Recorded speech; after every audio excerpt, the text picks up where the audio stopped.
ఎవరు కాదు కలి. కలి చేత అభిమన్యమానమైనది ఆ హలాహలం. కనుక ఆ హలాహలం యొక్క ఆ ప్రభావాన్ని సహించుకోవడం దేవతల వల్ల కావడం లేదు.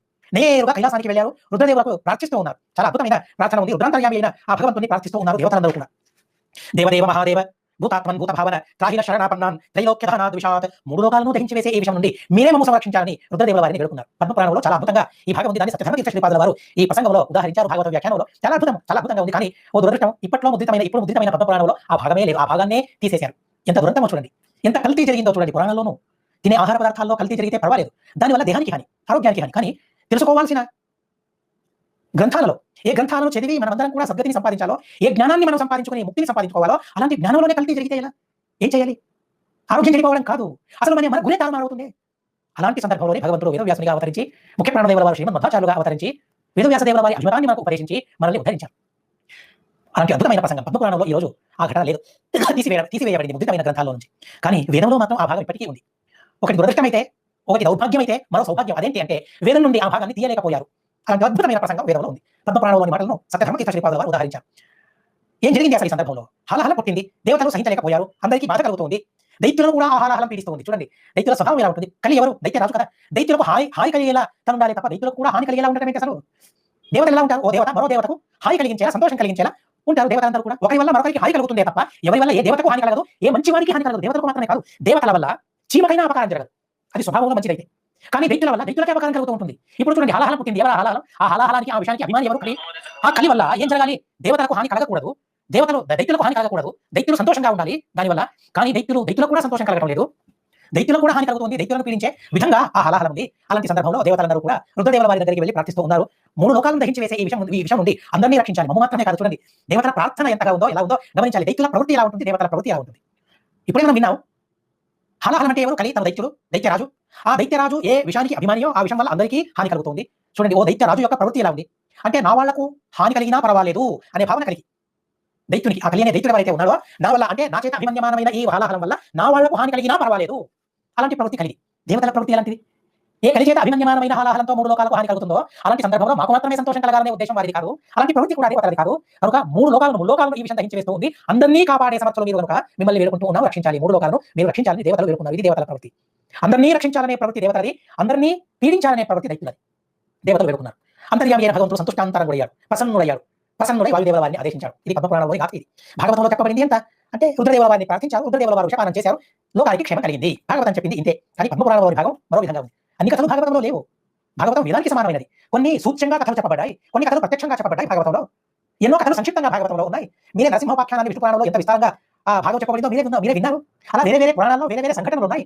సరే, భాగవతంలో రుద్రదేవుల వారిని ప్రార్థించారు, రుద్రదేవుల వారు విషపానం చేశారు, లోకానికి క్షేమం కలిగింది, ఇంత చెప్పబడింది. కానీ పద్మపురాణంలో వాయుదేవుల వారు ఆ విషపానాన్ని చేశారు. సరే, ఇప్పుడు ఉద్రితమైన గ్రంథంలో ఆ భాగం లేదని నేనంటూ ఉన్నాను కాబట్టి ఆ పద్మపురాణం యొక్క శ్లోకాలను తెలుసుకుని మనం ఆ కథను తెలుసుకోవడం కన్నా, ఏ కథ ఋగ్వేద సంహితలో ఇప్పటికీ ఉందో, దేదీప్యమానమై ఉందో, ఆ మంత్రాన్ని మనం తెలుసుకుని ఆ కథను మనం ఈ రోజు తెలుసుకోవాలి. చాలా అద్భుతమైన సూక్తం, కేశీ సూక్తం అని. చాలా అద్భుతమైన సూక్తం అని. ఆ సూక్తంలో చెప్పబడిన మంత్రం కేశీ విషస్య పాత్రేణ యద్రుద్రేణ పిబత్సః. చూడండి, చాలా గమ్మత్తుగా చెప్పబడింది. కేశీ విషస్య పాత్రేణ యద్రుద్రేణ పిబత్సః. నిన్న ఈ విషయాన్ని మీరు తెలుసుకున్నారు. సహ అనే పదాన్ని ఎక్కడ అన్వయం చేసుకోవాలి అంటే, ఎవరు అప్రధానమైన వారిని చెప్పే పదమేదో అలాంటి పదంతో సహ అనే పదాన్ని అన్వయం చేసుకోవాలి. ఈ విషయాన్ని నిన్న మనం విన్నాం. ఇప్పుడు విషపానం చేసిన ప్రసంగం గమనించండి, చాలా సూక్ష్మంగా ఈ విషయాన్ని గమనించాలి మీరు. 2-3 సార్లు నేను చెబుతాను, విసుగు లేకుండా వినాలి. ఎందుకంటే అద్భుతమైన ప్రసంగం ఇది, వినాల్సిన ప్రసంగం ఇది. నేను అందుకే ఋగ్వేదం యొక్క మంత్రాన్ని కూడా ఉదాహరించాను. కేశీ విషస్య పాత్రేణ యద్రుద్రేణ పిబత్సః.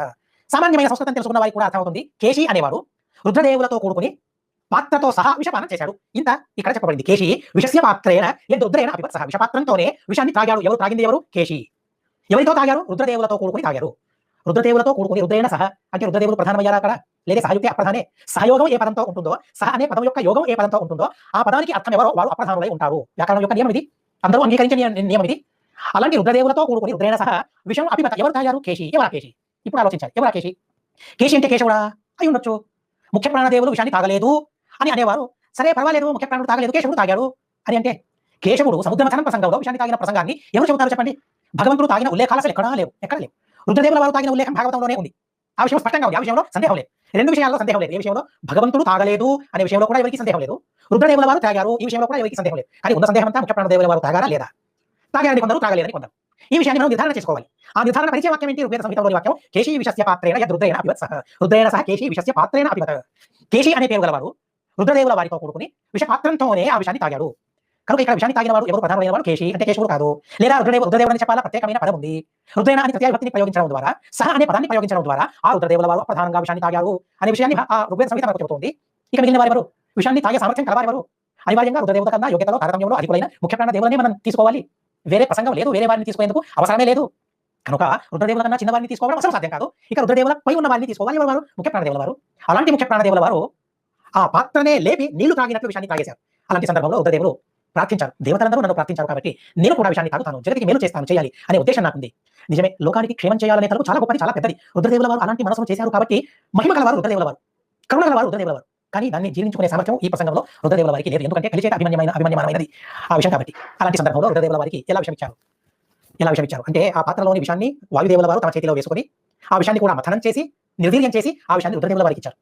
రుద్రదేవుల వారు చేతిలో ఆ విష బిందువును వేసుకుంటే చేతినంతా అది ఆక్రమించింది ఆ విషయం.